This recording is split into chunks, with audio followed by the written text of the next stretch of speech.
Na letra B, ele está pedindo o seguinte: construa um gráfico para este equilíbrio representando as concentrações em mol por litro na ordenada e o tempo na abscissa. Indique o ponto onde foi estabelecido o equilíbrio. Então, o que a gente vai fazer?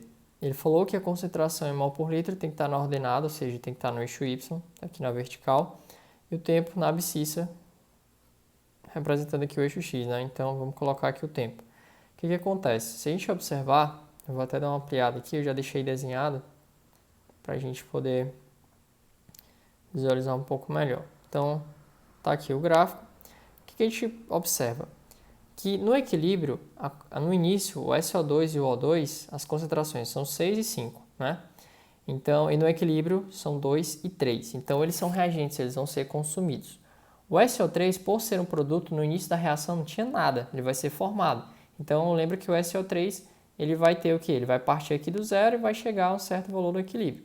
Então, a gente só precisa colocar os valores corretinhos aí. Uma sugestão é você perceber o seguinte: ele quer que tu determine aqui o ponto onde foi estabelecido o equilíbrio, né?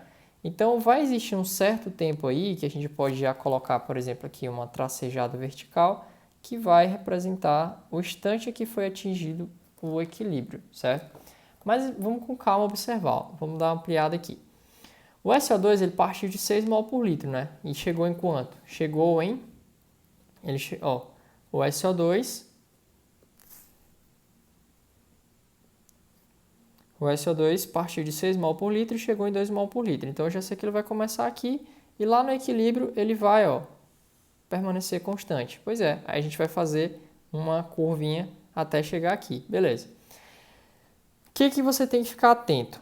O coeficiente do SO2 é 2 e o coeficiente do O2 vale 1. Então, quer dizer que ele vai ser consumido mais rapidamente do que o próprio O2. Então, toma cuidado, porque assim, o gás oxigênio parte do 5. E vai chegar onde? Vai chegar no 3, E depois vai ficar isso aqui. Só que o SO2, pelo coeficiente dele ser 2, tá? Ele vai começar aqui do 6 e a curva dele vai ser muito mais acentuada até chegar no 2, tá? Por quê? Porque ele vai ser consumido numa maior quantidade no mesmo intervalo de tempo. Então, por conta dos coeficientes. Lembre-se que o consumo ele é proporcional aos coeficientes. Se você tem um coeficiente maior, vai ser consumido mais rapidamente. Então, vamos começar aqui logo do O2, né? Vamos marcar aqui até onde ele vai chegar em 3, então o que pode te ajudar, tu faz uma tracejada aqui partindo do 3, e tu sabe que quando chegar aqui do 3 para frente, ele não muda mais, né? Ele fica constante.